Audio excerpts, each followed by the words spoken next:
રાજકોટ જિલ્લાના જામકંડોરણાના દૂધીપદર ગામ પાસે અકસ્માત સર્જાયો। બે ફોર વ્હીલ વચ્ચે સર્જાયો અકસ્માતમાં 2 જેટલા વ્યક્તિઓના સામાન્ય ઈજા પહોંચી હતી। બંને ફોર વ્હીલમાં બેસેલા અન્ય લોકોના પણ આબાદ બચાવ થયો છે।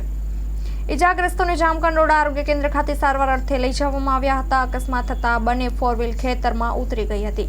રિપોર્ટ બાય કૌશલ સોલંકી। કચ્છની પ્રજાનું માનીતું અને કચ્છની પ્રજાના સાથ સહકાર અને પ્રેમથી સાકાર થયેલું એલબી મોલ એટલે કે લુગડા બજાર ફેમિલી શોરૂમ। અમારું address Bhuj branch, Anam ring road, Bhuj, Kutch. Mobile number 8980413537। Mandvi branch, Nandanvan society, Mandvi, Bhuj highway, market યાર્ડની બાજુમાં, માંડવી, કચ્છ। Mobile number 6353695514। નોંધ: રવિવારે આખો દિવસ શોરૂમ ખુલ્લો રહેશે।